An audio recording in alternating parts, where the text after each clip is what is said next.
So I'm Tarushi. Yes, sir. The first question is mine. 14 months old girl presented with difficulty in gaining weight for 6 months. She is on a complementary diet containing rice, yams, and vegetables. She has sleep disturbances and wakes up at night for frequent breastfeeding. On examination, she is mildly pale but well active. Her height weight is between -2 st to -3 st. What is the most appropriate next step in the management? So this is a 14 months old baby having moderate acute malnutrition, presenting with difficulty in gaining weight since 8 months of age. Since a baby has gained weight adequately up to 8 months, the cause is unlikely to be an antenatal cause. And currently the baby is on complementary feeding and she's breastfed on demand. Usually after 12 months of age, babies can be given family food, but this baby is given only rice, yams, and vegetables. So this diet is not adequate for a 11-month-old baby. Especially it lacks animal origin food and pulses. Also, the baby is pale and having sleep disturbances, which are suggestive of iron deficiency anemia. Could be due to reduced iron intake with complementary feeds. So this poor quality food may be the reason for poor weight gain and frequent waking up in the night. So considering the answers, adding formula feed to breastfeed or adding an appetite stimulant will not help to improve the condition. So we can give micronutrients, but as the next most appropriate step, we can improve the quality of complementary food and see whether the condition improves. If not, can refer for nutritional rehabilitation. So I took the answer as C, but I'm not sure whether it is C or E. Nutritional rehabilitation usually we do after basic things, right? I mean, initially for the first step, we don't refer patients for nutritional rehabilitation, right? It take, I mean, at one point, yes, we might need, but here what they ask is the most next step. As you said, the initial thing we do is to improve the quality of the complementary food because the lack of that oily contents are very less. So we can improve the quality of complementary food. Then we can do count and see whether there are features of iron deficiency. Then we can add on micronutrient.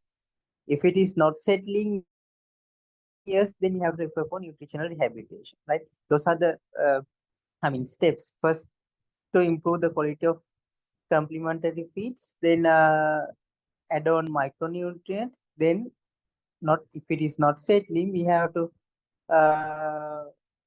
refer for nutritional rehabilitation. Here, since it is MAM, at the first step, we don't need nutritional rehabilitation. But if it is SAM, like severe acute malnutrition, yes, we can't wait. So, initial step is to refer for nutritional rehabilitation. You are correct, right? Okay, thank you. Okay, good. Yes.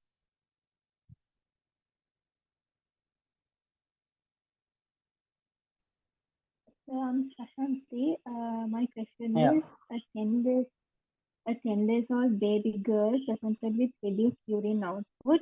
She was born at term with a birth weight of 2.9 kilogram and the current weight is 2.6 kilogram. She suckles from her mother's breast for 30 minutes.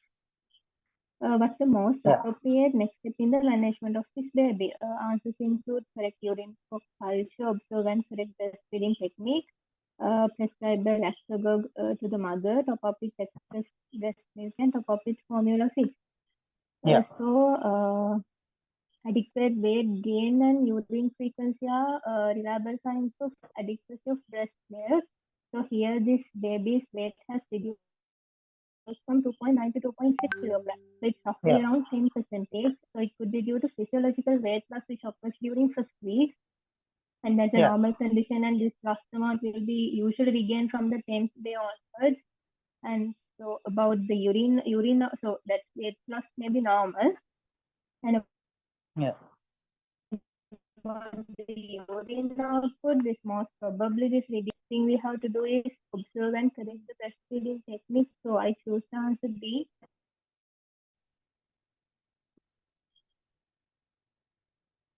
Yeah, you are there, right? Here the 10-day-old child, reduce urine output. So there are no any signs for UTI. So first thing is out, you don't have to straight away go and collect for urine culture. But there's a weight loss of like 300 grams, ne? 300 grams. එතකොට 300 grams 3000 කියන්නේ it's like 10%, නේද? 10%. Yeah.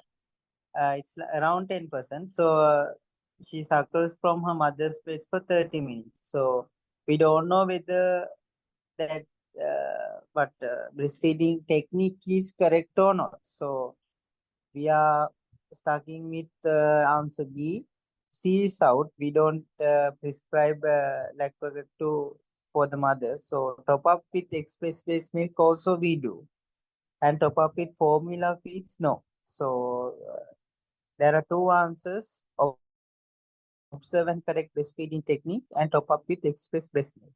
So the next step in a child with failure to thrive, poor weight gain in a neonate, in the initial period, first what we do is to correct the breastfeeding technique, right?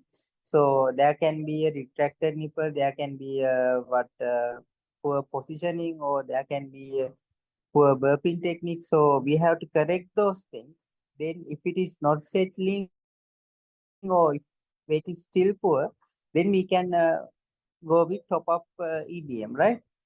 So then if the mother doesn't have EBM, then we can top up with formula. That is the sequence that we are going through, right? So first thing is, as you said, we have to observe and correct breastfeeding technique. Then if it is good and if still the child is having problems, then we can top up with EBM. Then if it is still going on, we can top up with formulas, right? Yeah, answer is B. That's the, yeah, you are correct, right? Good.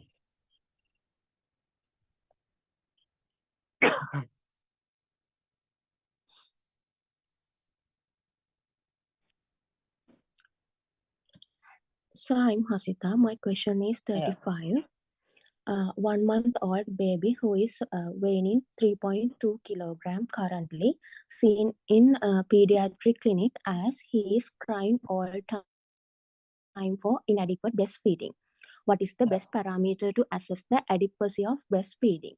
Answers: absence of jaundice, pass stools 3 to 4 times per day, pass urine 4 to 6 times per day, weight gain, sleeping 1 to 2 hours after feeding. We can assess the adequacy of the breastfeeding by assessing the times of voiding and times of stool passing and duration of the sleep, and also we can use weight gain. But passing stools and urine and time of sleeping, those are subjective measurements. But weight gain is we can assess it objectively. And absence of jaundice itself, we can't exclude that baby is adequately breastfed. So according Yeah, to the even with subjective measurement, adequate breastfeeding, breast milk jaundice children usually they have good weight gain, right? So yeah, that is out. Yes. Yeah, go on. For Hasita, yes. Yes, continue. Yes, Hasita.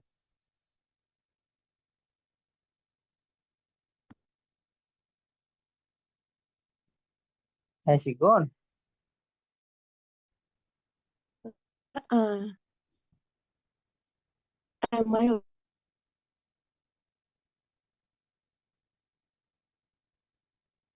Yeah, anyway, regarding that question, yes, 1 month old baby who is weighing 3.2, right? And in the clinic, someone has observed that he's crying and inadequate breastfeeding.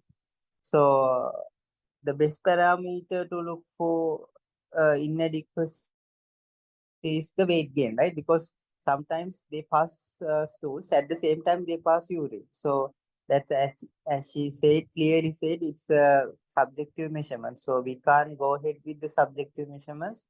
But in the ward, yes. But at the clinic setup, we can't go like that. So what we do is checking the weight gain. So if the weight gain is there because they are exclusively breastfed, so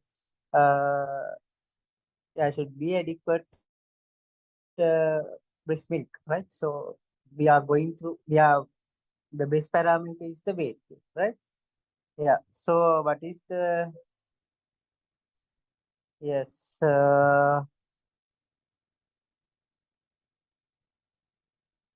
yes,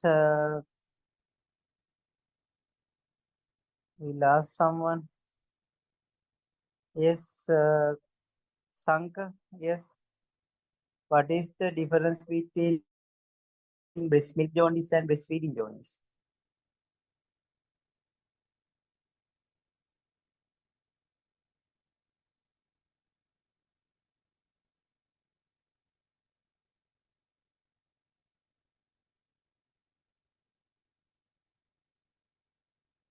So Sanka ඉන්නව නේද? No. Okay. Yes, Shakti, what is the difference? Breast milk jaundice and breastfeeding jaundice. I don't know exactly, sir. I don't know exactly කියන්න බෑ. ඕක මං කියලා දුන්නා දැන් සති දෙකකට කලින්. So, breastfeeding jaundice occur due to poor attachment or poor technique. Yeah.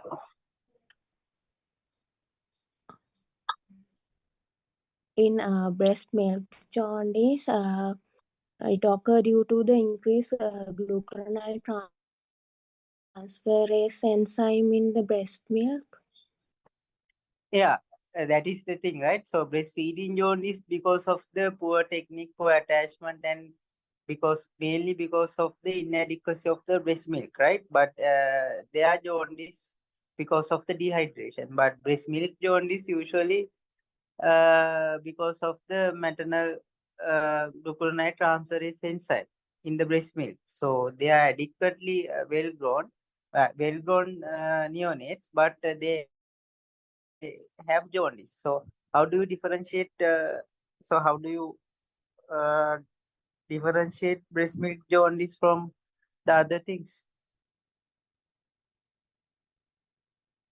So how do you diagnose breast milk jaundice?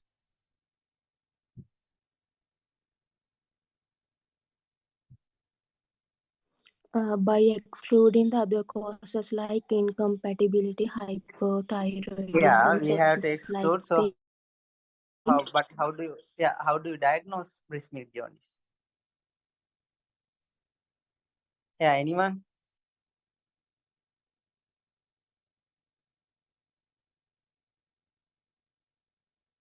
So if the Document. baby is born otherwise healthy and around the first or second week, if he develops jaundice with breastfeeding,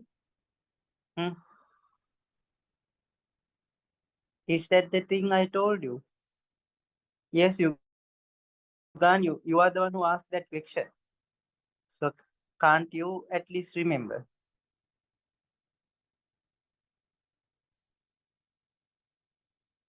So you can't know නේද?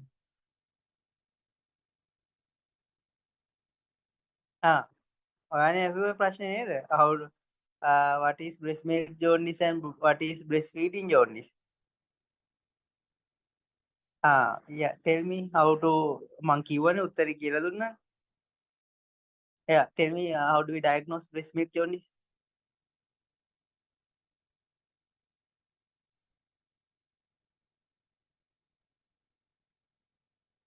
ඒක තමයි කියන්නේ උඹලට කොච්චර කියලා දීලත් වැඩක් නැහැ කියලා. Right. Anyone? So you can keep the baby nil by mouth and if the Yeah, jaundice good, resolves. right? Yeah, at least someone. Yes, mama කියලා දුන්නානේ. So we keep the child nearby mouth and start with IV fluids, and we check whether bilirubin levels are going down or clinically child is improving. That's how we diagnose. It's a diagnosis of exclusion, but if you are really think that is breast milk jaundice, we can do like that, right? Okay, right.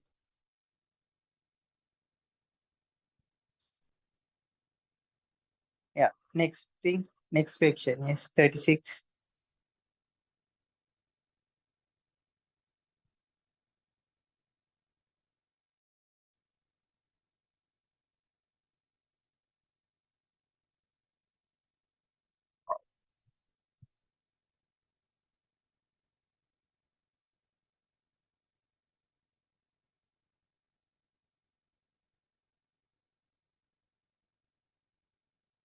Yeah, who is doing the next thing? 36.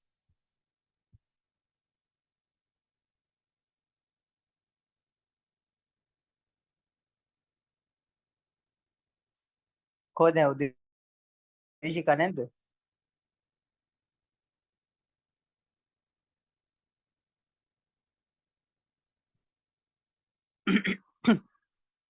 Yeah, 18-month-old baby is coming for routine immunization. So he's having normal appetite. Weight for age is between -1 SD to 2 SD, and height is -1 SD. So weight for height is below -3 SD. So weight is comparatively low, but height is comparatively, comparing with the weight, height is, much more better than the weight center. So he has, yeah, baby has gone to SAM here because weight for height is below -3 SD. So below -3 SD means the red zone. So that is SAM, right? Severe acute malnutrition. So the best thing for that thing, formula milk, no. F100, yes, sometimes we can use multivitamins and iron. Yeah, those things can be used for moderate acute malnutrition, but not the best thing for severe acute malnutrition, right? If the child is having MAM, then we can go ahead with Reposure, multivitamin, iron, and worm treatments. But here this is SAM. So SAM means severe acute malnutrition. So we have to go ahead with BP100, right? So ready to use therapeutic food, BP100 is the answer. So have you all seen BP100 packets? Yeah. So what does that mean? BP100.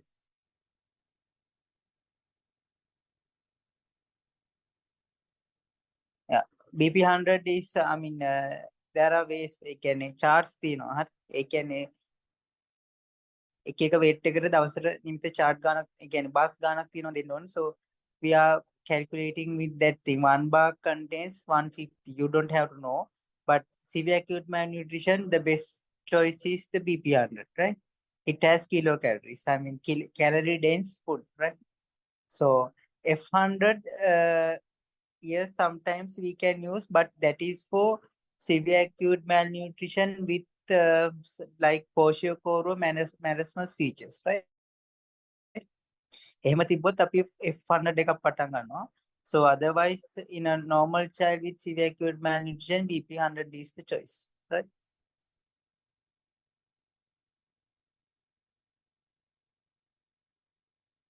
Yeah. Next thing. So this is Shakti. Yeah. I think this is my question. Yeah. So a mother came with 3 days old baby complaining of unable to breastfeed her baby and worrying due to reduced urine output of the baby. On admission, both her nipples were red and cracked. What is the most suitable step according to her situation? And now, from the looks of it, the problem here is the baby is not latching onto the nipple properly, so therefore it's creating the red and crackedness of the nipple, and because of that, the baby is not getting adequate breastfeeding, and therefore the baby has a reduced urine output. So for this, we don't need to start formula feeding here. You don't need to commence antibiotics. We could give analgesics to mother, but that won't solve the issue. So here we can, I think, apply a nipple shield and continue breastfeeding. That would be the best option in my opinion. So others out. I mean, advice on formula feeding. We don't comments on antibiotics. We don't need, and analgesics. Yes, that is needed. But as Shakti said, it doesn't resolve the the current problem. So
yeah, sorry, I got a call from the board, right? So yeah. There are two answers. One thing is to apply a nipple sheet and continue breastfeeding. Other thing is express breast milk can do cup feeding. So yeah, both are correct, right? Because express breast milk and cup feeding, yes, we do when the mother is having cracked nipple and things. But first thing, most suitable thing is to apply a nipple sheet. There are things that we can, it's a modified device like thing, right? So there's a shield type thing. So since the nipple, nipples were red and cracked, yes. So we can put a nipple shield and we can start with breastfeeding. What is the problem is the EBM here. Yes, Shakti. So why did you take that thing out? So I was kind of stuck between those two answers, but then I thought nipple shield would be better for the maternal and baby's connection, and it would be easier, more convenient to the patient. That's why I took that. I don't know whether that Yeah, reasoning is. I I'm also stuck with those answers because nipple shield that is not routinely available, right? Even in the periphery, even here that I am working in a periphery, so here we don't have nipple sheets. But what we do is getting EBM and start with cup feeding because we can't let that breast to get engorged. So anyway, we have to empty that thing. So we can either do with nipple shield or we can just do the express breast milk. We can take the thing milk out and start with cup feeding. So came with a 3 days old baby, right? So and worrying due to reduced urine output also. So I will ask someone, right? Just remind me. I think B and E. I can't take an exact answer, right? Because both are correct. I will let you know, right? Okay. Just Okay. remind. But I can't take an answer because both are correct, right? What's the most suitable thing? I would take as E, but I can't rule out nipple sheet because some centers nipple sheets are available, so we can use that thing as well. I will let you know. no, right? So B and E both are correct. The most suitable thing I will tell you, right? Yes. So the next question is mine. So I'm Tumula. Don't. The question is, a 2-year-old girl with cough and fever for 5 days. Her mother complains that she has poor appetite and on examination the child is lethargic, pale and weight below 3 SD. And hemoglobin is 9. What is the most appropriate nutritional support? Yeah. So basically in this child, the child has a 2-year-old child who has poor appetite and she has anemic features, and on top of that there's also cough and fever for 5 days, and also because she is below the third standard deviation, we can diagnose her as having severe acute malnutrition here. And since on top of that she has cough and fever 5 days, I can say that she has it's a severe acute undernutrition with complications here, sir. So hello, sir. I can't hear you, sir. Yeah, symptomatic child with severe acute malnutrition. Yes. So what would Yes. be the best nutritional support? Yes, sir. So with the given answers here, sir, the usual thing that is done, as I know, is that you admit the child and then start him on F75, and Yeah. then answer to after a few after the child is after and subsequently transfer into F100. So, Yeah. Good. Right. Yeah. Good. So and So yeah. Go ahead. Yes. but Yes. I read in a, I'm not sure that's the guideline that we use, that we can do an appetite test with a ready to use therapeutic food first, and if it fails, then we go for F75. Not sure. No. BP 100 usually that therapy that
sorry. I have yeah.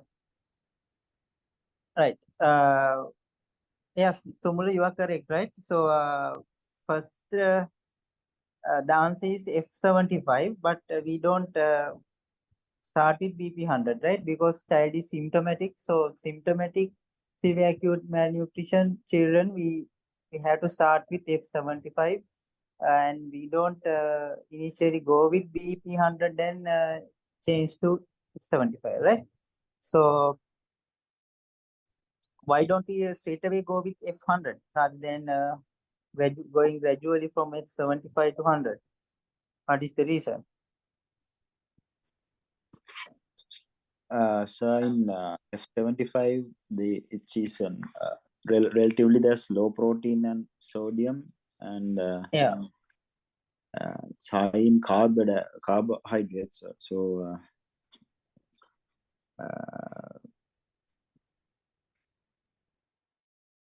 Now there are two formulas. No, you as you said, first we start with F75, then gradually we go ahead with, change to F100. So F100 means it has 100 kilocalories per 100 ml, but F75 that is 75 kilocalories. So why do we start with low kilocalorie formula and then go ahead with 100 rather than just going straight away going to the 100 kilocalorie?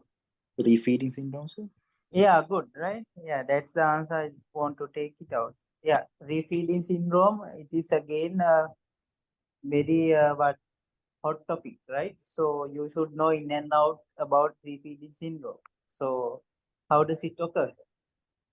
So it occurs due to there's an increase, lots of calories when the child is already in a catabolic state. So Yeah. when a lot of come in, it transfers into a sudden anabolic state, which results in a huge spike of insulin, which can result in Yeah, good. Yeah. electrolytes and everything going inside back into cells, and that will cause a lot of like hypokalemia and hypomagnesemia and things like that. So, yeah. So what is the most important? What is the action of insulin with the electrolytes? What are the electrolytes that are affected with insulin? potassium mainly, sir. Yeah, calcium, yes. Sorry, potassium, yes. Potassium, there's cellular influx, yes. What else? What is the catastrophic thing that happens with insulin surge? Calcium, no. Yeah, hypokalemia, yes. Hypocalcemia, yes. What else? But the refeeding ආපු ළමයින්ගේ එකපාරට වෙනවා, they can have respiratory paralysis, diaphragmatic paralysis, and they can be suddenly unconscious. So what is that electrolyte?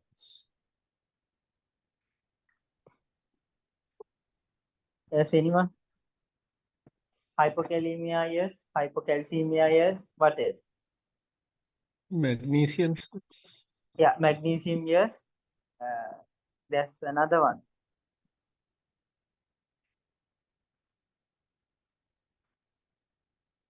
Anyone? Phosphate, sir? Yeah, good, right? Phosphorus, right?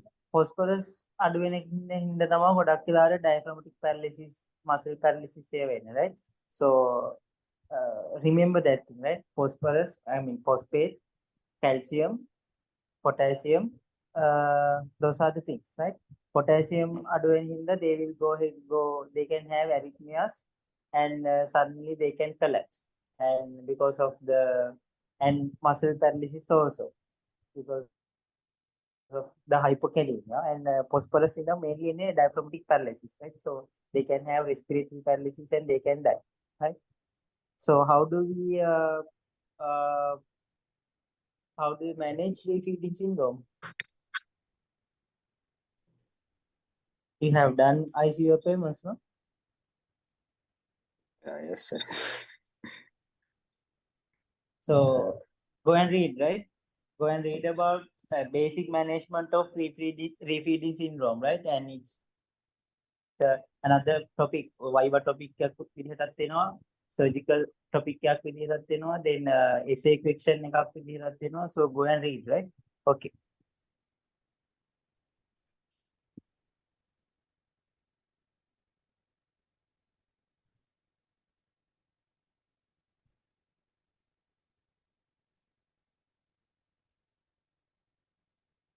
Yes, next thing, 35. කවුද කරන්නේ? So I'll take that one too. So it's a 4-month-year-old baby referred from MOH due to poor weight gain. He He was delivered at 30 weeks of POA with birth weight of 2 kilograms. Growth is along the -3 ST. Developmental milestones are normal. Exclusive breastfeeding was done and supplements were given. The most appropriate management for his problem. I guess the problem here is the fact that the growth is along the -3 SD line. But since this baby was delivered as a preterm baby, and since the growth is holding at -3 SD, and since the development milestones are normal, I don't think there is a problem that we need to address here. It's just the fact that the chub growth has not happened yet. So that is very normal. So I would, in this patient, I would reassure and reassess after 2 months. Yeah, that's the answer, because he's already preterm child, right? So preterm children, they don't, their growth is not tallying with the normal growth charts, right? So they should have plotted in a separate preterm growth charts. There are growth charts available, preterm growth charts. So we have to plot there and see whether child is having failure to thrive. Here, growth is along -3 SD, so developmentally normal child. So we don't go ahead with F75, and we don't recommend EBM since child is 4 months already. So supplementary feeding, yes, we can supplementary feeding. If it is a complementary feeding, sometimes yes, but reassure and reassess by 2 months, that is the answer, right? So if the child is having weight faltering, so we can, at 4 months, we can start with complementary feeding, right? So here the best answer is B, reassure and reassess by 2 months. So after 6 months, we can again reassess and see whether they are tallying with the appropriate centiles. Then we can start with complementary feeding. But if you have ඒකේ මොනවා හරි දීලා තිබ්බොත් දැන් හිතන්නකො preterm එකනත් preterm chart එකේ -3 SD විදිහට යනවා නම්, yes, we can start with complementary feeding, right, by 4 months. But here it's a normal chart, -3 SD, so we can reassure and reassess by 2 months, right?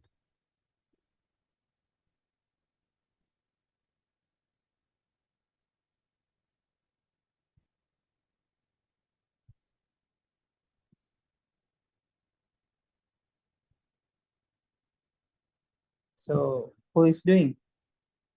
So can I ask a small question regarding preterm growth charts? So, Yeah. How long do we mark it in it? Is it do we mark it until the end of the chart or until No, 2 years?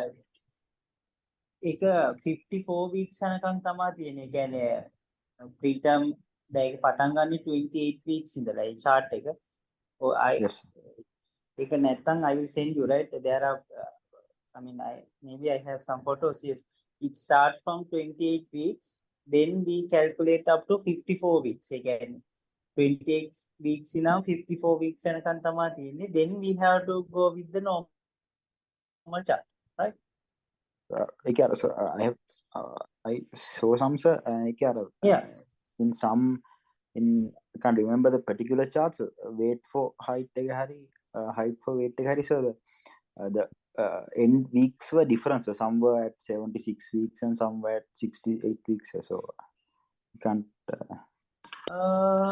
Weight for age chart එක නම් තියෙන්නේ 56 weeks යනකම්. Height එක yeah, I can't remember exactly, but එකත් 56 75 එකක් දැක්කද කොහේ හරි තියෙනවා? 76 තිබ්බ සමහරකට I'm not sure හරියට මම හරියටම බලන්න. As far as I remember, it's up to 56 weeks, but I have to recheck, right? අපේ මේ CHDR එකක attach කරලා තිබ්බ එකක්ද බැලුවේ? Yes. Sure, sir. Yeah, then it should be the standard one, no? So yeah, I will recheck it. As far as I remember, it's up to 56, right? It starts from 28 weeks and goes to 56 weeks. I will recheck, right? From 28 weeks until until 56 weeks from the period of gestation, no, sir? No, it's එක weeks වලින් තමයි mark කරලා තියෙන්නේ. ඒ කියන්නේ 28 weeks, 29 weeks ඔහොමම තියෙන්නේ. දැන් හිතන්නකෝ දැන් ළමයා ඉපදුනේ 30 weeks වල කියලා. එතකොට අපි 30 weeks වල තමයි plot කරන්නේ. පළවෙනිම weight එක. ඊට පස්සේ එතන ඉඳන් එයාගේ gestation එක අනුව යන්න ඕනේ. ඒ කියන්නේ දැන් එයා ඊළඟට මාස 2යි කියමුකෝ. එතකොට 30 ඉඳන් මාස 2යි. ඒ කියන්නේ එතකොට 8 weeks add වෙනවා. එතකොට ආය මාක් වෙන්නේ 38 weeks වලදී. Okay. Clear? Yes, sir. Yes. Clear නේද? ඒ කියන්නේ දැන් හිතන්නකෝ 28 week ගණන් 28 එකේ පළවෙනිටම at birth mark කරනවා. ඊළඟට එයා after 3 months හිතමු අපි ආයේ clinic එකේදී බලන්න කියලා. එතකොට at වෙන්නේ 12 weeks නේ. එතකොට 40 weeks එකේ තමයි අපි mark කරන්නේ. එහෙම it goes up to 56 weeks. මට 70 ගානක් නම් මතක නැහැ. I will recheck it. Right? Okay.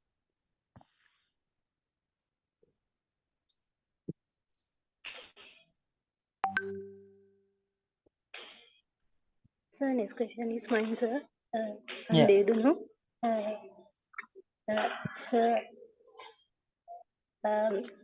in a temporary settlement camp for displaced person of MOH of the area is expected to assess the less than 5-year-old population for the assessment of nutritional status. What is the best anthropometric measure for this screening? Answers are chest circumference, height or length, mid-arm circumference, skin fold thickness and weight. Sir, according to WHO recommendation for nutritional status, we can use anthropometry for the assessment. Sir, in there we can use weight for height. So it is an index for acute malnutrition. But we have to plot the weight against the height on WHO standard growth charts. So here, sir, it's refugee camp, and for MOH, they have a lot of things to do as well. So it's a mass campaign. So it is not rational to do that, sir. So, and sir, other one is mid-upper arm circumference, sir. I think it's really rational, and it's easy to do that, and repeatedly done. It's easy to do it, sir, and it is independent of age from 6 months to 5 years, and it is color-coded tape measurement where we can measure it easily. In red color, it is severe acute malnutrition. In yellow, moderate, and green, no acute malnutrition. So I choose that as an answer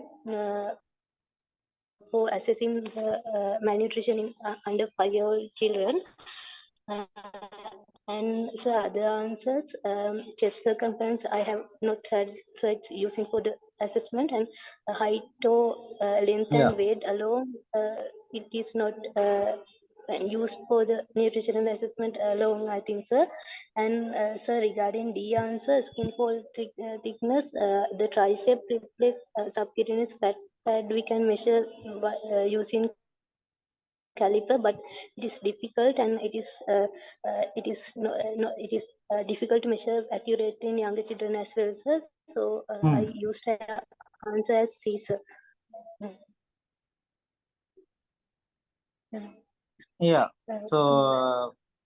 So there are 3 color codes you should know. Red means severe acute malnutrition, that yellow means moderate, and green is normal, right? So what is the cutoff for it? Sir, less than 115 millimeters, sir. I haven't heard. 150. 150 in illustrated, sir, it mentioned less than 115 millimeter in children severe malnutrition, sir. Or 105. Then it's 10.5. Okay, less than 10.5, 10.5 to 11.5, more than 11.5 anyway. Are you sure? Sir, In sir, severe one 11.5, sir. That the same. 11.5 කියලා තිබ්බේ. Are you sure?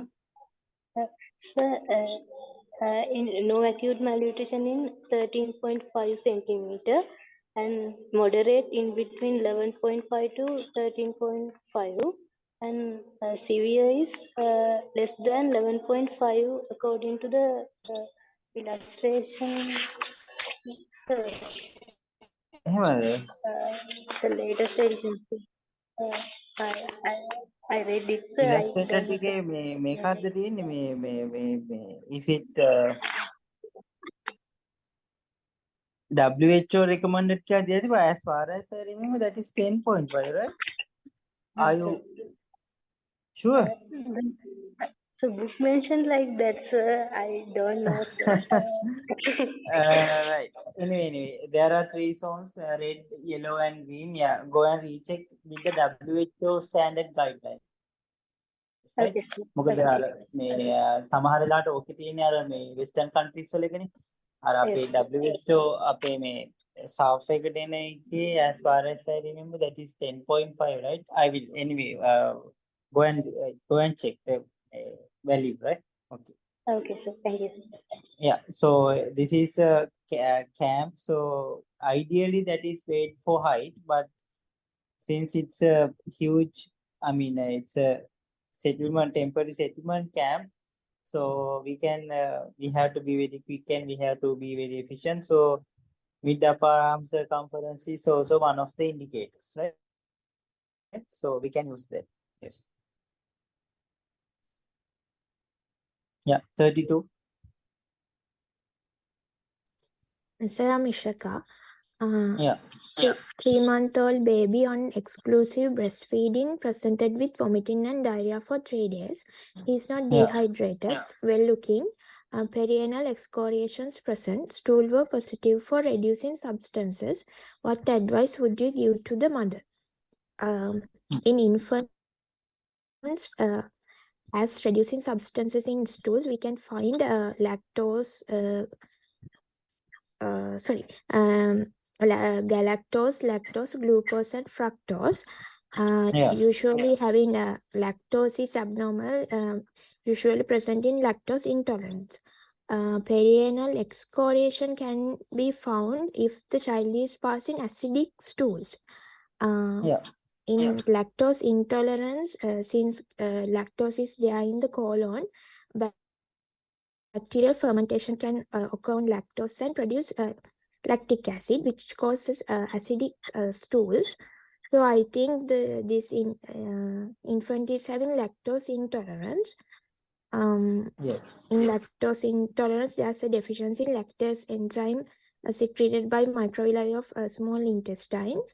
So as management, we can go for trial of lactose-free feeds.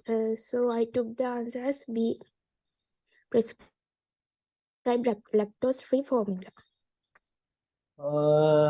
Yeah, this is also a bit tricky. 3-month-old baby with exclusive breastfeeding, right? Presented with vomiting and diarrhea for 3 days. So in an exclusive breastfeeding baby, it's very unlikely to be having vomiting and diarrhea because they don't take anything outside other than breast milk. So acute gastroenteritis part is out. So basically this should be something related to the breast milk constituent, right? Here he's not dehydrated and well looking, and perianal excoriations were present. That means that reducing substances has been passed. Otherwise they don't get perianal excoriations, right? And stool were positive for reducing substance as well. That means some sort of malabsorption is there. So this could be secondary lactose intolerance, right? So there are 2 ways. Yes, Ishaka, what is the difference between primary lactose intolerance and secondary lactose intolerance? In primary, it is usually congenital. Yeah. And So secondary, what is the Yeah, what is the congenital condition that can present with primary lactose intolerance? Enzyme deficiency due to a genetic mutation. Yeah. ඒක තමයි මොකද්ද කියලා අහන්නේ. Yes, Keshara is here, no? What is the condition, genetic condition that can present with primary lactose intolerance? Lactase deficiency. ඔව් ඒක තමයි lactase deficiency තමයි. මොකක්ද what is that condition?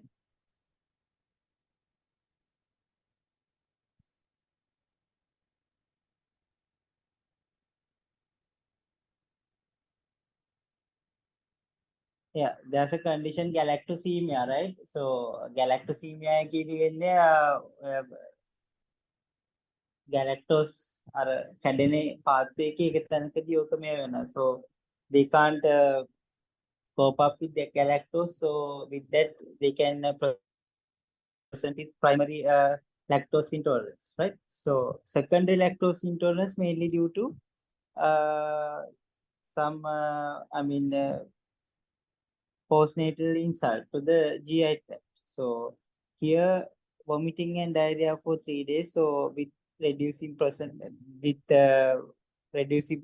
positive reducing substances, this is mainly secondary lactose intolerance. So we can't continue breastfeeding because child will go on passing reducing substance and he will be malnourished. So answer is out. And check stool for reducing substances, it has already checked, no? So we don't have to look for that. Reassure parents, no, still the child is having vomiting and diarrhea. But if the child is, is still having diarrhea, so we can't reassure the child because he will go on passing stools. So we can't reassure. Evaluate for cow's milk protein allergy. So yes, we can do that, but in this case, first thing we have to do is prescribe lactose free formula. So transiently, since it's a secondary thing, we can transiently go ahead with lactose free formula until the gut epithelium is cured, right? The damage එක කියව වෙනකම් දෙන්න පුළුවන් at least for 2 weeks, then we can again gradually reintroduce, right? But if it is a primary lactose intolerance, we can't reintroduce. We are lifelong, we have to go ahead with lactose free formula, right? Clear නේද? Ishaka, yes, are you clear? Yes, sir. Right, okay. So go and read about galactosemia, right? So they will ask questions regarding galactosemia.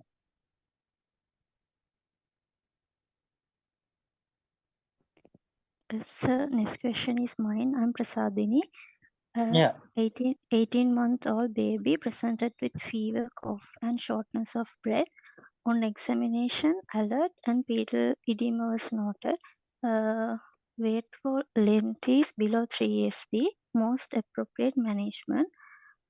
This child is having weight for minus 3 SD. So baby is having severe acute malnutrition with fever, cough, and shortness of breath and pedal edema.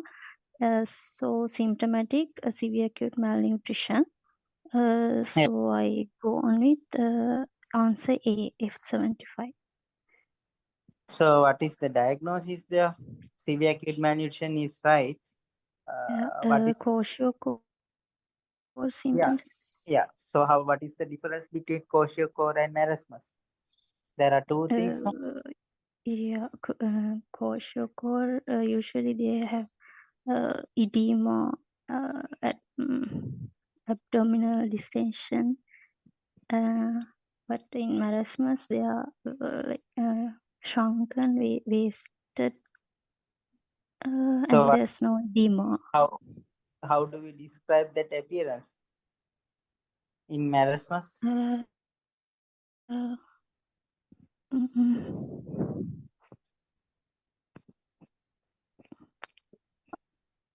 Yeah. and So those are two different entities, right? The altogether, I mean, as an umbrella term, what we call is protein energy malnutrition. But marasmus, what happens is the protein amount is very less. So with that, they can develop edema, right?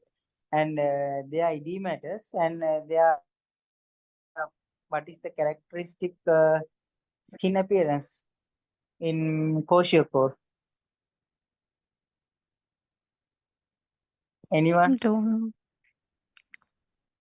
Don't know කියන්න බෑ දැන් if you are going with the fiction, you have to read around the fiction, right? Yes. Pen dermatitis. What? Pen dermatitis. Yeah, good, right? Very good. Yeah, flaky point dermatitis. That is what we get in kwashiorkor. And marasmus, what is that appearance? Or how do we describe that thing? Marasmus, they are very wasted. Buccal pad is also lost.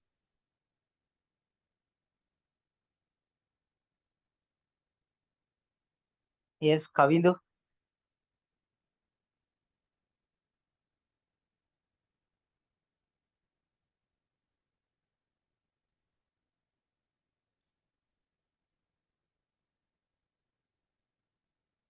මේක කට්ටිය නිදිද ඒ කියන්නේ මේක online ඉඳගෙන පුදියගෙන තින්නේ? Or are you doing any other work?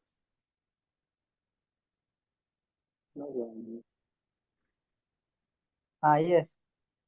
Kavindu, what do we call that appearance in marasmus?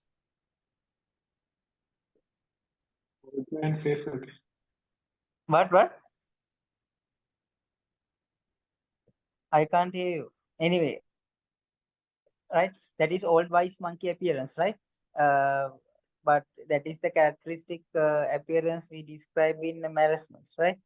So since this is not marasmus, this is mainly kwashiorkor, right? Anyway, whatever the thing, first we have to go ahead with F75, then we have to gradually go with F100, right? Because to avoid refeeding syndrome, right? Okay.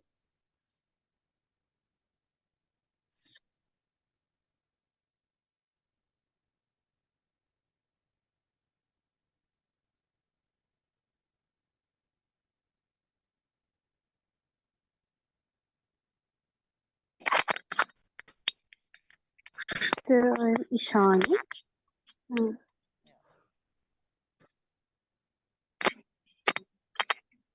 My question is, a 14-year-old boy presented with a limp on the left side for 1 month. He has a history of a fall prior to the appearance of the limp.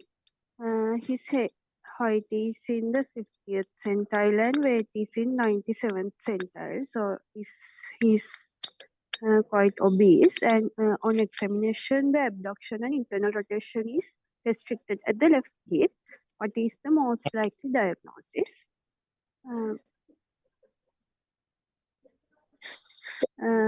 So, am I audible, sir? Hey, I'm not sleeping. Yes. So, sir, regarding limb, the etiologies depend on age and the chronicity, the acute or chronic. So in this case, he's 14 years old and the presentation is 1 month. So it's chronic presentation. Between 11 years and 16 years, the chronic limb can be caused by sleep capital femoral epiphysis or juvenile idiopathic arthritis or tarsal coalition. So in this case, it's most likely sleep capital femoral epiphysis because the features of slip capital femoral epiphysis are it's the displacement of epiphysis of femoral head posterior inferiorly. So it will restrict abduction and internal rotation of the hip. And also it's more common between 10 to 15 years of age during adolescent growth spurt and particularly in obese boys. So, So and the is so with the restriction of abduction and internal rotation, that is typically capital, right? So how yes, what is the clinical presentation of Perthes disease?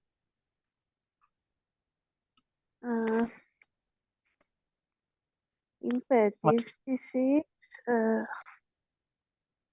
it's mostly limb or hip or knee pain. Pain is the mostly the presently. So usually there's a avascular necrosis of the hip, right? Perthes means avascular necrosis, right? So it could be Yes. unilateral, bilateral. Yes. So Perthes is one of the hot topics at the finals, right? So it could be unilateral or bilateral and avascular necrosis and have referred pain to knee, right? So Perthes this is what are the movements affected in the hip? If it is Perthes,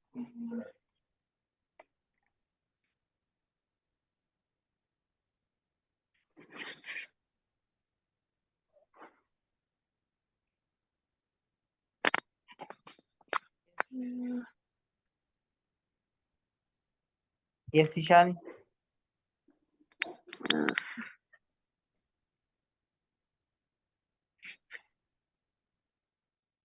ඒක තමයි කියන්නේ ගැනම කියවන්න. Right? You have, yeah, I know that you know the answer, but I mean, you have to go ahead with all the answers, right? එහෙම තමයි ඉගෙන ගන්න. You have to read around the fiction. Yeah. Perthes disease, that's the opposite of the thing, right? So this the external rotation is affected. So that's how we actually diagnose Perthes, right? So what is the position that we take X-rays in slip capillofemoral epiphysis? Do we take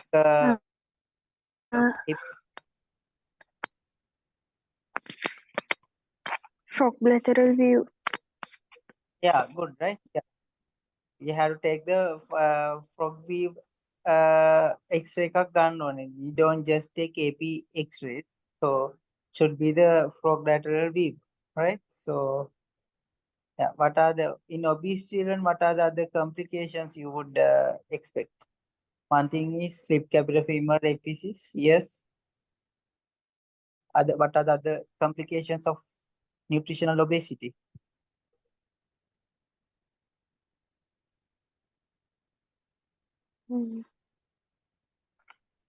Yeah, anyone?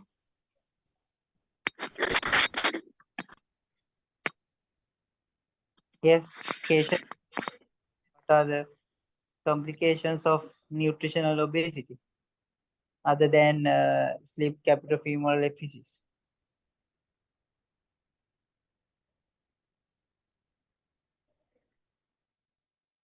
I don't know, sir.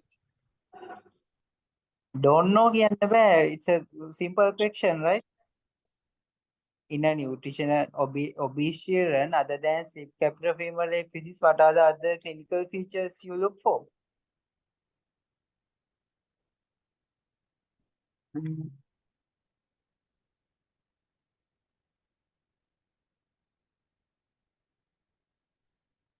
Yeah, usually they can have metabolic syndrome, right? So you have to look for acanthosis nigricans, and they can have fatty liver, so you have to look for hepatomegaly, and they can have obstructive sleep apnea, and pulmonary hypertension. They can have loud P2.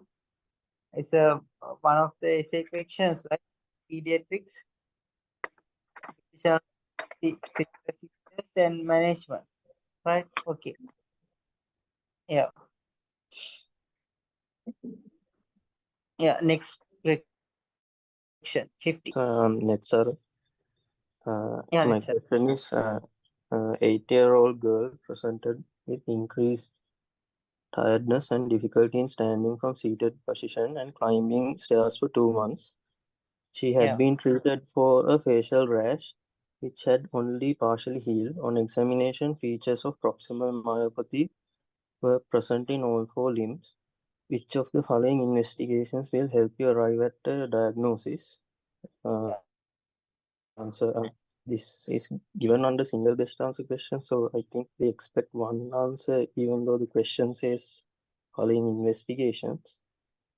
Yeah. So here, I because the only features they have mentioned is a facial rash and proximal myopathy. I was only thinking of dermatomyositis and maybe possibly SLE. Yeah. Both are possible. But, Yes. yes. So if you are, since you're asking for the best investigation that will help arrive at a diagnosis, I went with muscle biopsy because it is myositis, lactate dehydrogenase, creatine phosphokinase will also be elevated.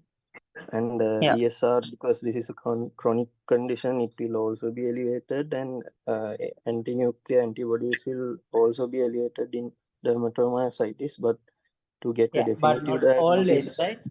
Yeah. Yes. To get a definitive diagnosis, we have to do a muscle biopsy. So, what are the criteria to diagnose juvenile dermatomyositis? There are one major and there are minor criteria.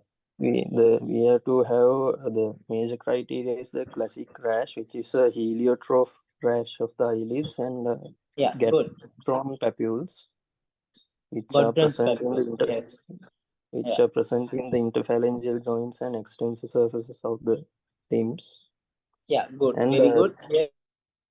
Yes. With that, we need either features of myopathy or muscle enzyme elevation or EMG changes or biopsy. Yeah. One of those three. So what are the since you have read tell me what are the EMG pattern that you would see in dermatomyositis?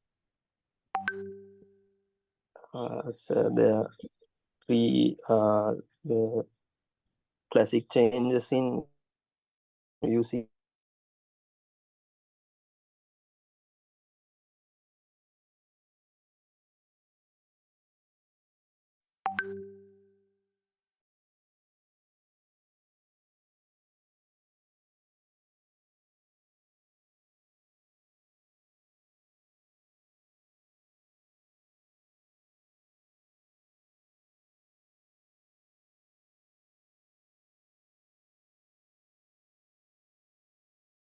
Right. Yeah.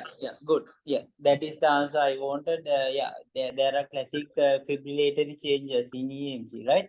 So here they have mentioned that there's a rash, facial rash. So how do you differentiate that rash from SLE? What are the differences of that facial rash in SLE and dermatomyositis? Is that the same or different? Difference they involve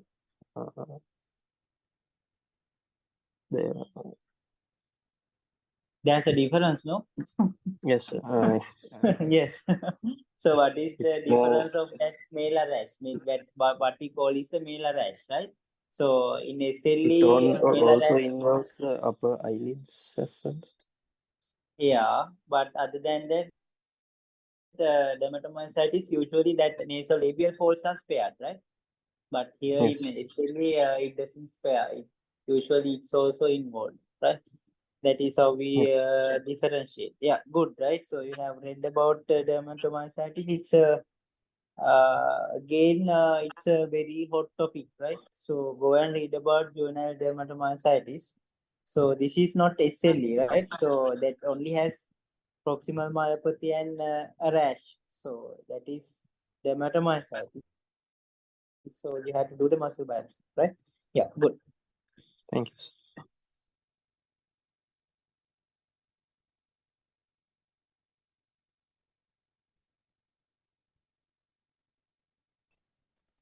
Chetika.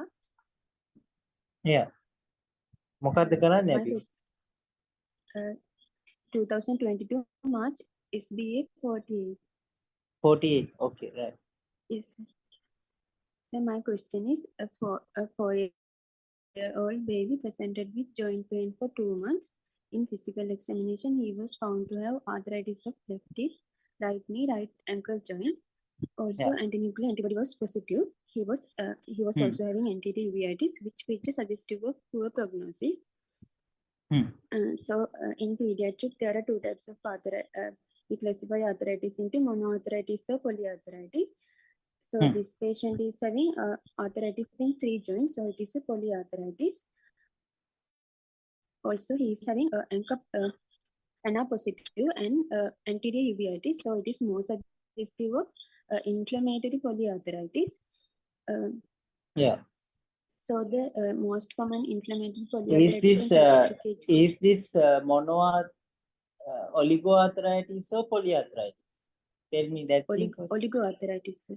Yeah. So what is the definition of oligoarthritis? In oligoarthritis, less than 3 joints should be affected. 3 joints? Are you sure? 4 joints. Yeah. 4 less, right? Right. Yeah. This is this is oligoarticular type JIE, right? Yes. Okay. Yes, sir. So this is a oligoarticular type juvenile idiopathic arthritis. In oligoarticular type JIA,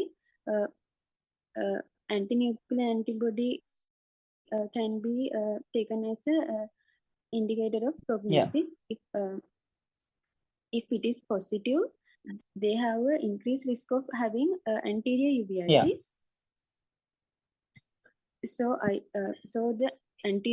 this patient is anyway having anterior uveitis also, but I took the answer as ANA positive. Yeah. But I'm not sure whether it is anterior uveitis or ANA positive. No, ANA positivity carries the poor prognosis, right? Because if ANA is positive, they can go ahead, they can evolve into other ANA positive. There are groups, no? There are mixed connective tissue disorders.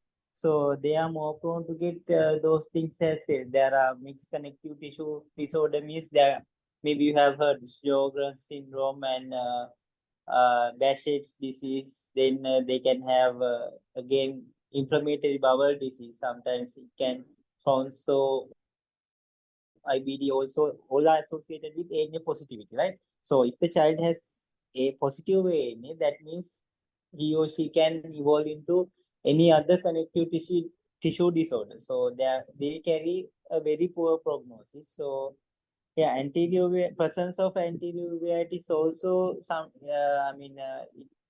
correlates with ANA, but here they have separately given an answer as ANA, so we can take ANA as the answer, right? Yeah. So JIA, you have to know what are the types of JIA? There are oligoarticular type, then polyarticular type, then there are some systemic related and enthesitis related. Also there is a psoriatic GIA. Yeah, those are the things, right? Oligoarticular, polyarticular, systemic, psoriatic, and enthesitis related arthritis. So what is related with inflammatory bowel disease? Yes.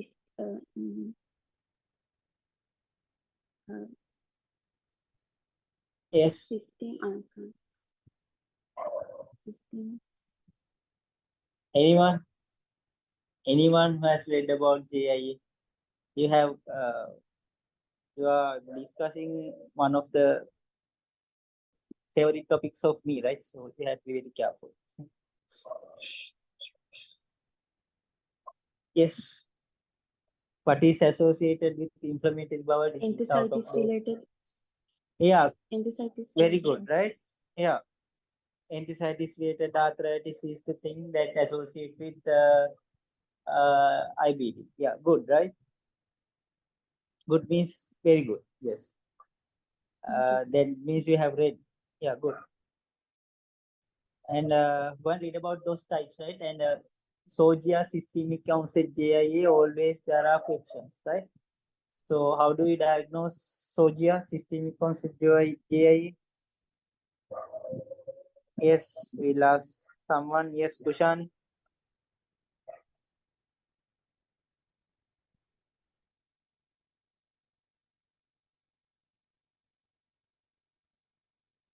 I don't know the answer.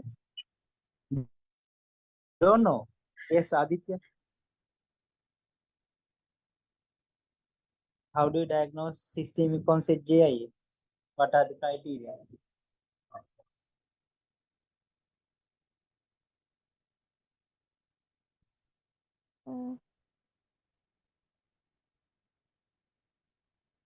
Features of systemic involvement as malaise.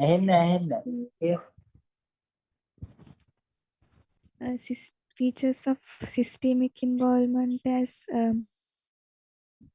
fever, anemia, Yeah. Yes. Good. hepatosplenomegaly, Good. Yes. And lymphadenopathy. yeah, good, right? Those are the main things. I mean, I mean, those are the criteria, but I mean, we had to be precise, right? I mean, lymphadenopathy and hepatosplenomegaly comes as one. Then there should be a fever, right? Fever with a typical rash, right? That what we call it evanescent rash. That means it comes erupts with fever, then again fades when the fever settles. Evanescent rash, right? Evanescent rash, high fever spikes, daily fever spikes with hepatosplenomegaly and lymphadenopathy, plus the joint involvement. Sometimes joint involvement can occur later, right? joint involvement එක පළවෙනිටම තියෙන්නේ නැහැ. අර systemic features විතරයි තියෙන්නේ.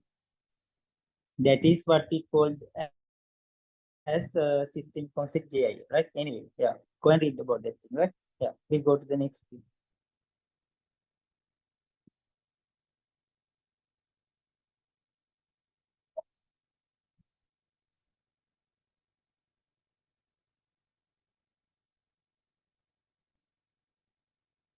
$48. Yeah, කවුද කරන්නේ? I'm Subhangi. Yeah, Subhangi. A 6-year-old girl was presented with limping of right lower limb for 2 days. She has a history of upper respiratory tract infection 1 week ago. On Yeah. examination, she is apyretic and she is found to have restricted painful movement of the right hip joint. What's the most likely diagnosis? Here I go with the answer E, transient synovitis. As this patient has a history of upper respiratory tract infection and currently she is apyretic and the painful she has developing pain while with the movement, not the resting pain, and presented with the acute limping for 2 days. So I choose it as a transient synovitis as it's the most common cause for acute hip pain in children of 2 to 12 years of age. Also, it occurs following a viral infection or sometimes may accompany a viral infection. Yeah. There could be a sudden onset of pain in the hip or can be a limb can be present, but there will be no resting pain. And the pain can be increased with the movement and could be referred to the knee. Here we have to exclude the early onset, early features of septic arthritis. Yeah. So, but if it is a septic arthritis, usually they have high fever spikes, right? So unless it is partially treated, so if they have given partially treated, yes, they can present without fever, but here they haven't mentioned such a thing. So septic arthritis, they are very looking and they have restricted movements, right? Resting So pain. yeah, so there's a history of upper respiratory 1 week ago. That means it should be an antibody mediated thing, right? So yeah, answer is E, transient synovitis. So acute rheumatic fever, what do you think? Usually there will be a latent period of 2 to 6 weeks. Yeah, Also, usually that is 2 weeks, right? Yeah, 2 to 6 weeks. Yeah, roughly at minimum at least 2 weeks, right? Yeah. So what is the I mean, what are the major criteria and what are the minor criteria in rheumatic fever? major criteria, carditis, migratory arthritis, erythema marginatum, subcutaneous nodules, and Yeah, there can be chorea. Korea, yes. And minor criteria? Fever and polyarthralgia. Polyarthralgia, yeah, polyarthralgia, oligoarthralgia, right? Now that we are in a high risk group, so it major criteria it's not always migrated by polyarthritis, right? In oligoarthritis also now comes for the major criteria in high risk countries like us. We are the high risk category, so oligoarthritis also comes in as a major criteria, right? Okay, right. Oh. Right? Okay, right. Yeah, we'll go to the next section. Yes. So I'm Amandi. My question is Yeah. 49th one. Yeah. A 12-year-old girl was recently diagnosed with SLE. She has a faint malar rash and mild arthritis on elbows, knees, small joints of the hand. UFR was unremarkable. What is the most appropriate treatment for her? So this is 12 years of girl recently diagnosed with SLE with faint malar rash and mild arthritis. There's no renal involvement. So the pharmacological management of the SLE depends on the clinical manifestation and severity of the disease. So first we have to assess the severity and classify the disease, whether it is mild, moderate or severe according to the clinical presentation.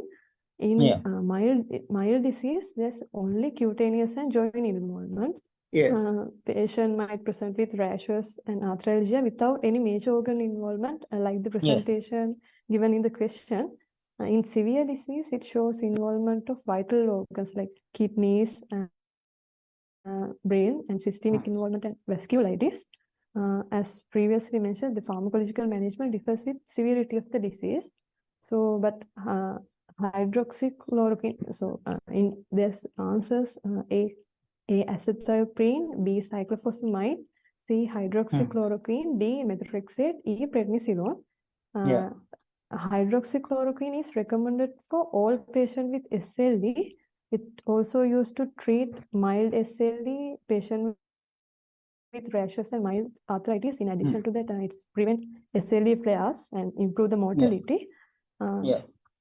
The next one is corticosteroids. They are effective anti-inflammatory and immunosuppressive drug. It is often necessary for rapid disease control. It works quickly to improve the acute deterioration, but it is important to limit the dose and duration because of the side effects. For severe disease, often treated with high-dose IV methylprednisolone or high-dose oral prednisolone for severe disease. What are the side effects of prednisolone? Even with low doses, cataracts, osteoarthritis, fractures. Osteoarthritis? Why osteoarthritis?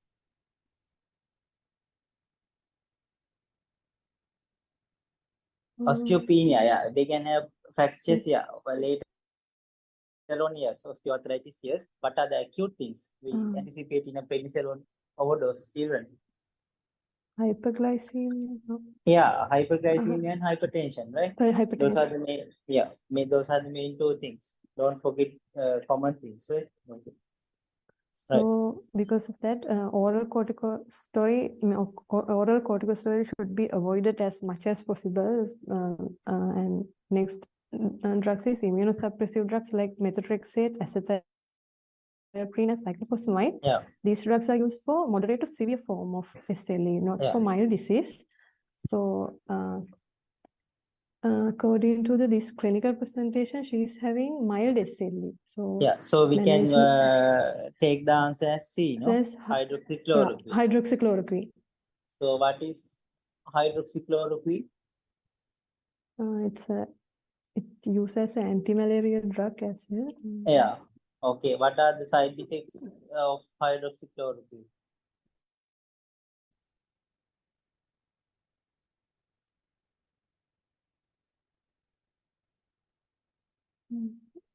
Yes, Samandhi.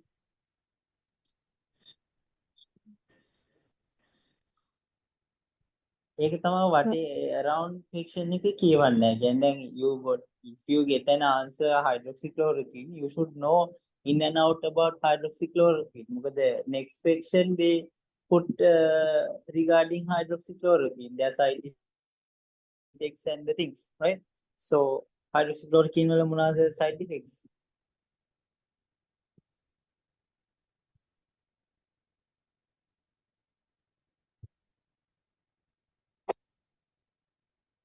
Yes, anyone?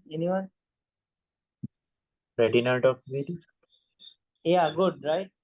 It causes retinal toxicity. So mainly they can affect the vision, right? So blindness, color blindness, they can have. So that is the main worry. Okay.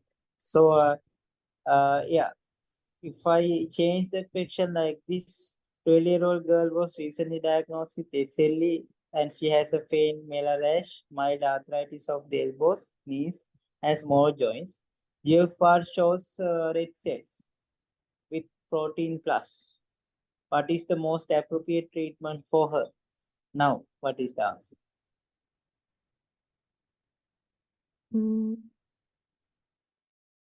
Yes, Amandina, you have read about SLE, no?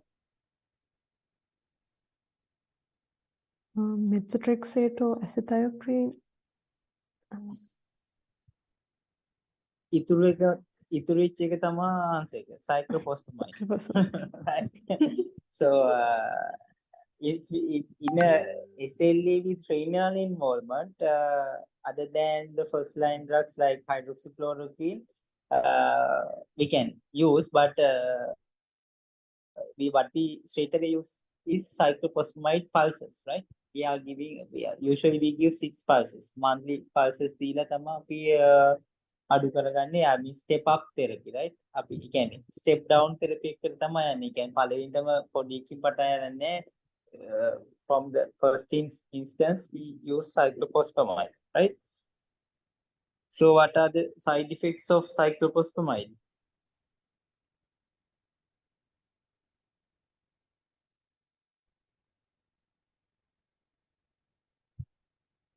Yes, what are the side effects of cyclophosphamide? Yes, Shakti. Hemorrhagic cystitis. Yeah, good, right? Yeah, they can cause hemorrhagic cystitis. Yeah, other than that,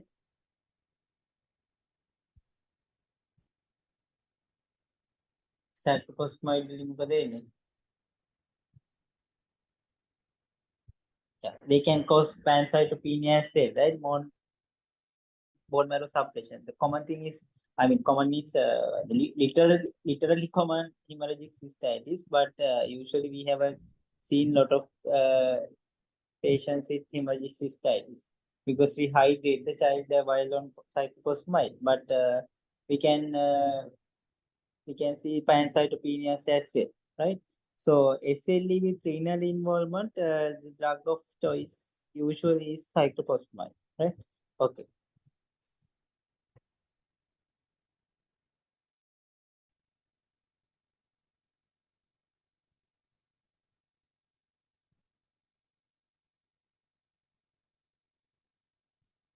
Sir, I'm Monisha. Yeah. So my question is, 6-year-old boy is complaining of lower limb pain mostly worsening at night for 1 year duration. His daily activities are not affected and enjoys riding his bicycle every day. Clinical examination and investigations are normal. What is the diagnosis? Yeah. So I mark the answer as growing pain because the features are more suggestive of that condition. So mostly age range is also a 3 to 12 years, and Yeah. this is a generalized limb pain. There's no joint pain.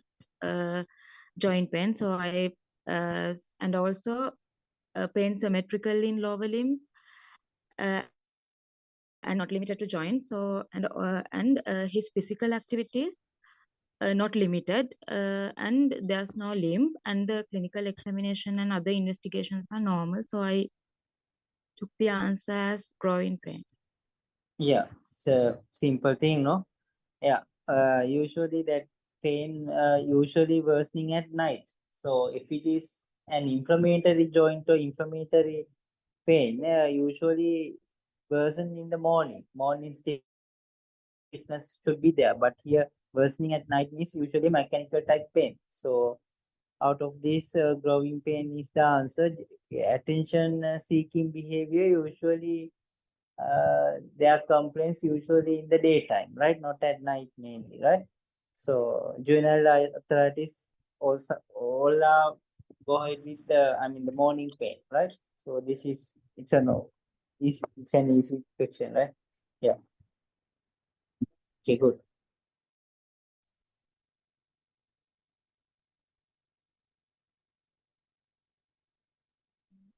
Yeah.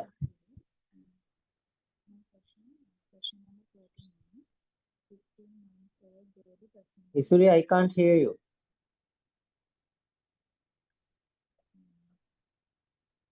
Question number 49. 15-month-old baby present with bow legs, born Yeah. at term, birth weight 3.2 kilograms, weight for age is on 75th centile, and length Yeah. for age is on 15th centile. Could Yeah. walk alone at 12 months of age. Examination is normal except laterally bow legs. So in this baby, the baby is a term baby with normal birth weight, and at Yeah. present his both weight for its centers and the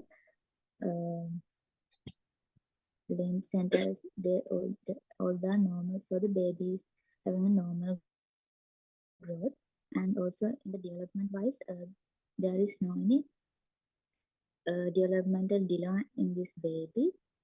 So the only problem the baby having is that when laterally bow legs.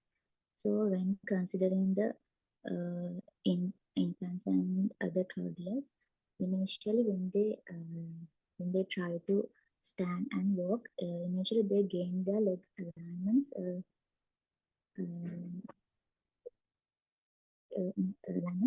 followed by some kind of board stage, and so it's a normal thing to happen to a baby. So but with the age of 2 years, the bovine disappears, and at the age of 3 years, usually they gain their by the age of 3 years, they usually gain their straight aligned limbs. So in here the baby here I think the answer is because this is a normal condition the baby is having, so we have to reassure and review in 3 months. But so when considering other answers, the other pathological condition where a baby can get bow leg is the rickets. Yeah. So so in that condition, we may suspect most commonly it is due to vitamin D deficiency. So there we have to do other imaging investigations and refer the baby to endocrinologist, like things we have Yeah. to do. But in this baby, there is no such need because he is having normal examination findings. Yeah. So we Yeah. have to reassure and review. This is mainly a physiological bowing, right? So physiological bowing can be there up to like 2 years, like, right?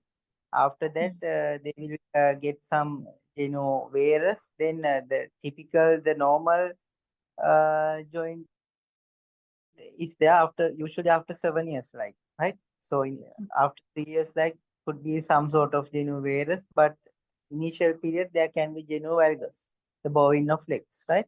So we don't have to refer to an endocrinology, so we can reassure, right? Yeah, good.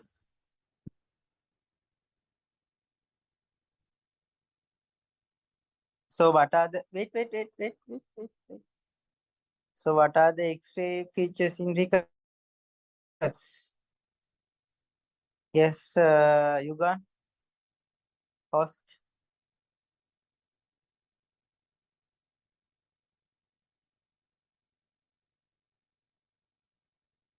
කොනිදිද? Sleeping.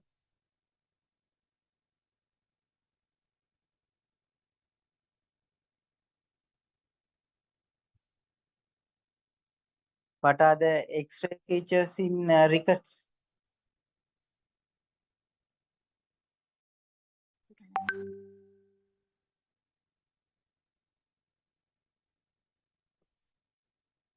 Or කොහොමද ඉතින් rickets නැති bone density අඩු වෙන්න බෑ. What are the characteristic radiological features you would look for in rickets?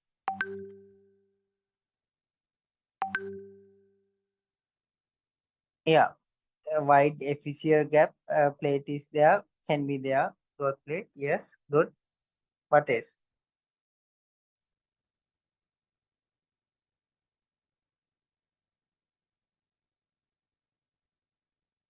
දැන් ඔය final එකටත් යන්න ළඟයි නේද? Are you closer to sit for the exam? Yes. Anyone, what are the characteristic radiological features? මම ඔක third day එකේදීත් කියලා දුන්නා. Yes. I can still remember in a group I uh, put the picture also of a typical rickets hand. Yes. What are the yes, historic or anyone? Epiphyseal Yeah. growth plate. Epiphyseal growth plate is widened, and Yeah. Yeah. and in the distal radius and ulna there is metaphyseal changes like cupping, fraying, and corner fractures. Yeah, fraying, flaying, and cupping. Those are the main three things, right? And bone age also can be less. And other thing is widening of the epiphyseal plate, right? Those are the main things. So, what are the other clinical features in child with rickets? Apart from bowing and things? They have enlarged costochondral junctions, and their sometimes wrist joints, ankle joints can get enlarged, and some babies get I can't hear you, Suri. Their costochondral junctions enlarged, so they present as like rachitic rosary, the clinical finding, where the enlargement of the anterior ends of the ribs. Yeah, so they can have widening of wrists and rickety rosary appearance, right? And with the marked that prominent costochondral junction, and they can have frontal bossing as well. So their OFC is large, and there can be large AF and open AF and open PF. So those delayed dentition, those are the clinical features, right? Okay, all right. We'll go to the next thing.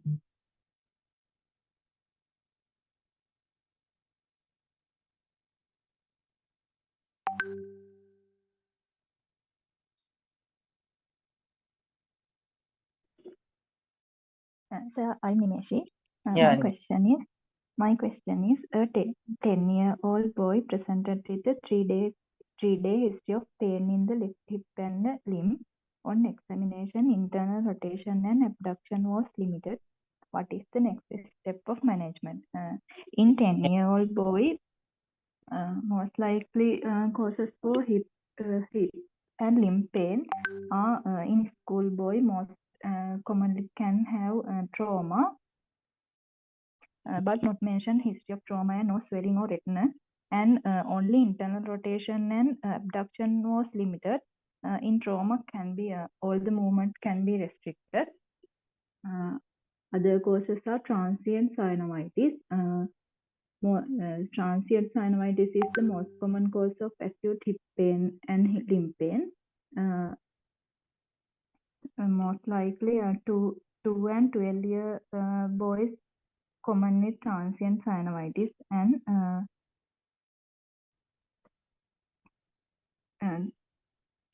transient synovitis and septic arthritis most likely. It difficult to differentiate from these two diseases. So in differential diagnosis, we used to joint aspiration and blood culture for differentiate septic arthritis and transient synovitis. Yeah. The other common causes are Perthes disease. It usually common in school-age children and but it limited external rotation. So I get the diagnosis as slipped capital femoral epiphysis. It displacement of the epiphysis of the femoral head posterior inferiorly. It most common in 10 to 15 years old boys, obese boy children. So confirm and diagnosis of this condition, we use X-ray proclateral view. According to the answers, joint aspiration we use for differentiated septic arthritis and transient synovitis, but most common diagnosis is SLEFP. So I X-ray hip joint used for confirmation and diagnosis of this disease, but the boy is in the pain, so I prefer to answer C for the next step of management. අර මොකක්ද කියලා අන්තිමට අර කලෙට ගොම දාගන්නේ.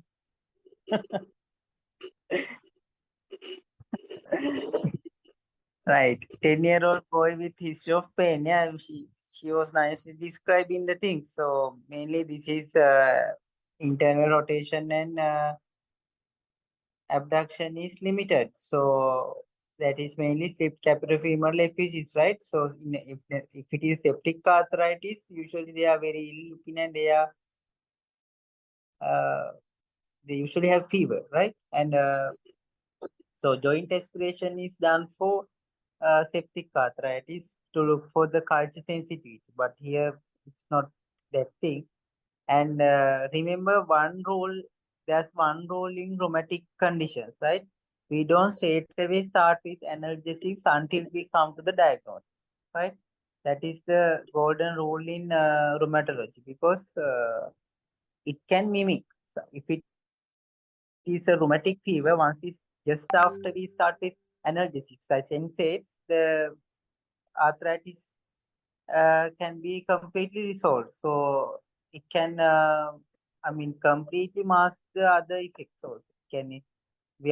We can easily miss it, right? So we don't start analgesics unless we know the definitive diagnosis. So antibiotics, yes, if it is a case, but intra-articular steroids and analgesics we don't use haphazardly, as first step, right? So we avoid analgesics.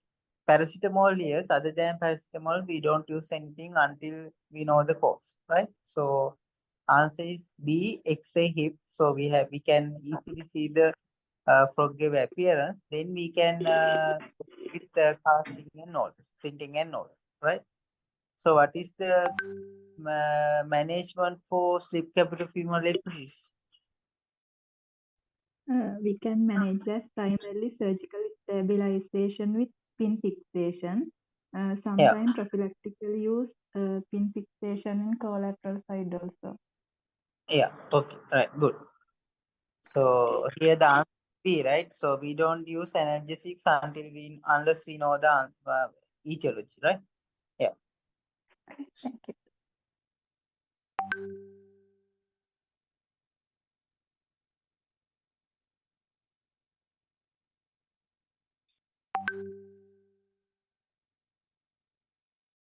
Yeah. තව එකක් කරලා නතර කරමු. I'm tired. So I'm Utpala. Yeah. My question is 48. 9-year-old girl presented with right knee joint swelling to the pediatric ward. Other than diarrheal episode 4 weeks ago, medical examination is unremarkable. Temperature 36.9 Celsius. Joint examination reveals limited right knee joint movement and right side knee joint swelling. What is the most likely diagnosis? So I took the answer as reactive arthritis. The reason is that normally reactive arthritis is the most common form of arthritis in childhood, and also normally it's transient joint swelling, often ankle or knee joint. So this girl has a knee joint swelling, and also it usually follows evidence of extra articular infection like enteric bacterial infection. So in this scenario, she has a diarrheal episode 4 weeks ago. So this might be a reactive arthritis. Septic arthritis is unlikely because she doesn't have a fever. So we can take the reactive arthritis as the answer. So why did you rule out oligoarticular here? So normally child is ill looking and is in pain. Joint stiffness in the morning is there in JIA.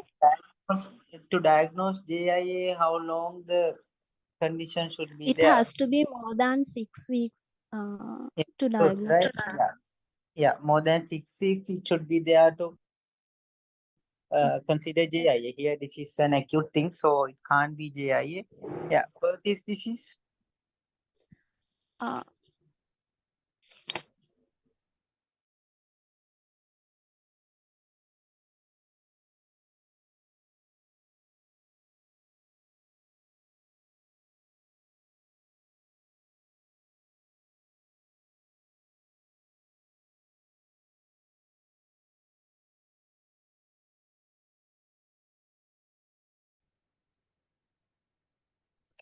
Yes, Perthes disease. Why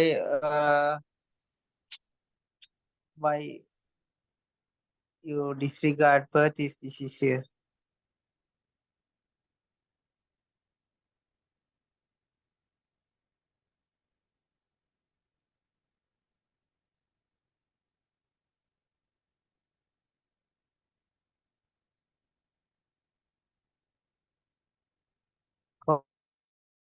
නැද?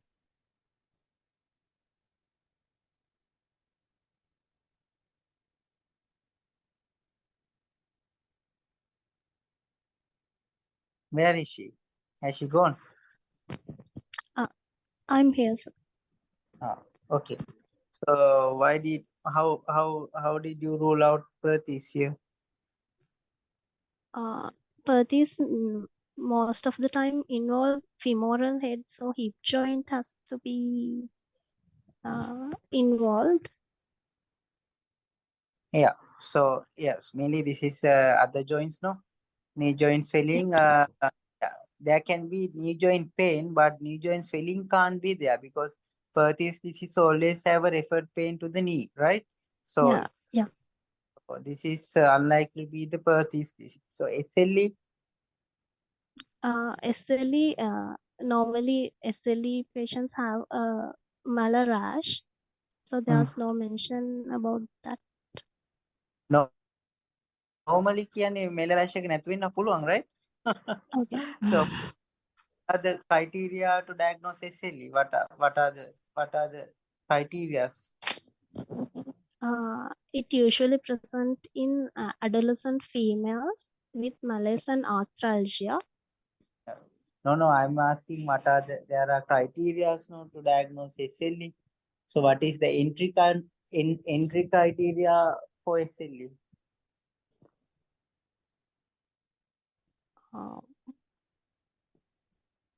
That is the newest criteria. It has been changed over last 2 to 3 years, right? So what is in the newest guideline? What is the entry criteria to diagnose SLE?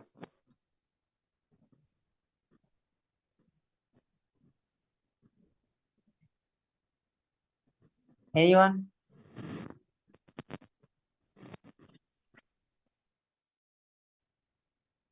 Yes. Gayatri, what is the entry criteria?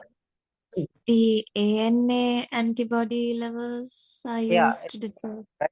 Yeah, good, excellent. Yeah, with the newest criteria, what they say is ANA positivity is must, right? Without ANA, we can't proceed to diagnose SLE, right? So yeah, good. Yeah. So SLE is also out, right? Here we can't take SLE because as you say that there are no other features, right? Mera rash hematological features at මොනවත් නැහැ, right? So what are the hematological features initially? Utpala, yes.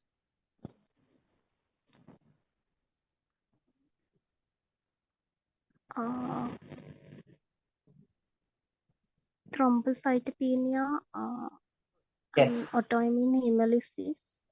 Yeah, Can good. be there. Yeah. Thrombocytopenia, autoimmune hemolytic anemia can be there. Or else pancytopenia. Yes. What else?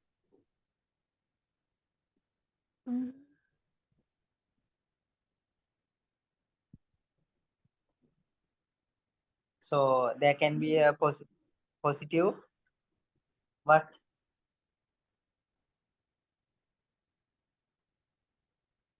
In SLE, what will happen to the APTT levels?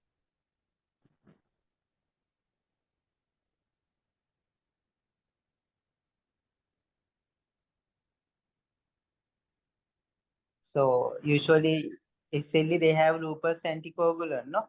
So what will happen with lupus anticoagulant if yes, even you have done hematology now, so you should have a good refresh knowledge than me. Yes. In the presence of lupus anticoagulant, what will happen to the APTT levels? Anyone? Yes, Keshar? Increases. Yeah, good, right? At least. At last, yes. Yeah. Yeah. That's a vice versa, right? Lupus anticoagulant, what happens is thrombosis, but irrespective of thrombosis, their APT levels are high, right? That is the cardinal feature there, right? Yeah, good. So what else?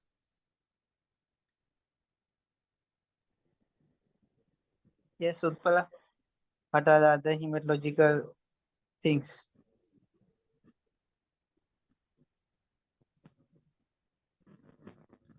Anyway, go and read about SLE, right? So SLE, you have to know in and out about the criteria and the management a bit, but you should know thoroughly about the criteria, right? What are the things? What are what dermatology? I mean, dermatology. Okay. Yeah. For the Yugan. So, මේක විතරයිද?